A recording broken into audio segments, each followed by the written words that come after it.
It was a warm Thursday evening, around 6 p.m., when I pulled into my driveway after a long day at the office.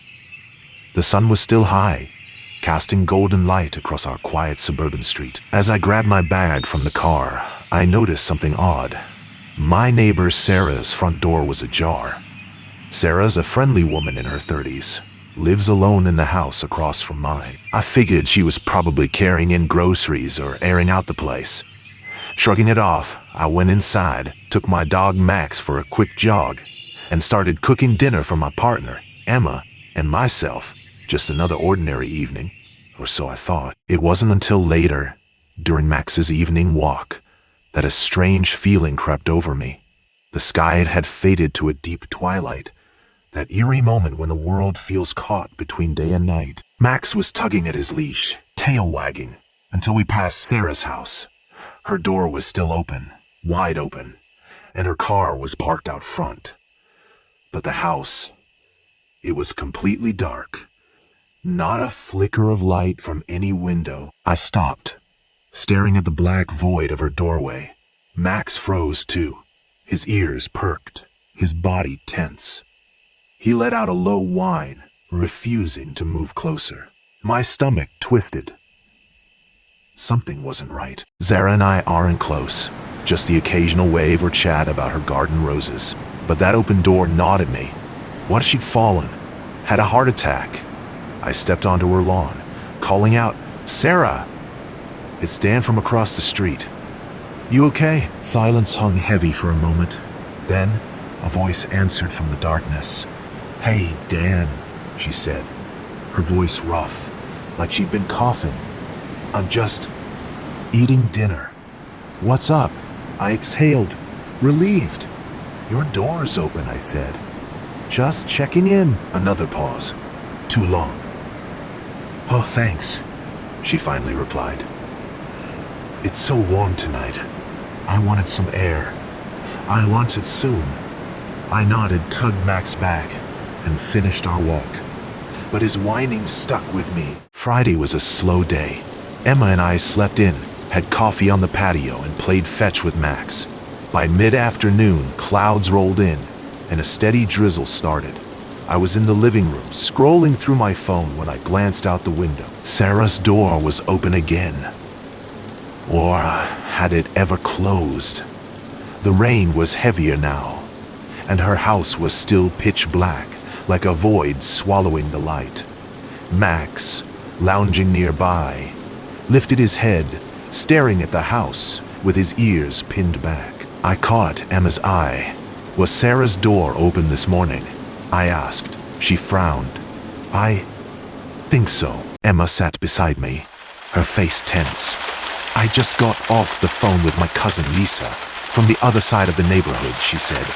"She saw someone lurking outside her window last week." My eyebrows shot up. "Lurking?" Emma nodded. "Yeah, a tall figure, watching her house. Others in her area saw it too. No break-ins, but it's creepy." I asked what the figure looked like. Emma hesitated. "Lisa's dramatic, you know that." She said it was a woman, but too tall, too thin. Her face looked wrong, like her skin didn't fit. And her eyes, Emma shivered. Too deep, almost hollow. When she smiled, Lisa swore she saw too many teeth. That description sent a chill down my spine. I thought of Sarah's open door, her dark house. I had to warn her. I grabbed my jacket and stepped into the rain. Max barking frantically from the window as I crossed the street. Emma watched, trying to calm him. At Sarah's porch, I paused. A strange sound came from inside, like wet fabric tearing, slow and deliberate. "Sarah?" I called. Her voice answered, sharp. "Dan, you again?" I swallowed. "Dan, you again." I swallowed. "There's been some weird stuff in the neighborhood. Maybe close your door today." Another pause. "I'm comfy on the couch," she said, too close to the door. "Why don't you close it for me?" Something about her voice felt off, too close. like she was inches from the door, not on the couch. I climbed the steps, heart pounding. I knew her living room was just inside, a light switch by the door.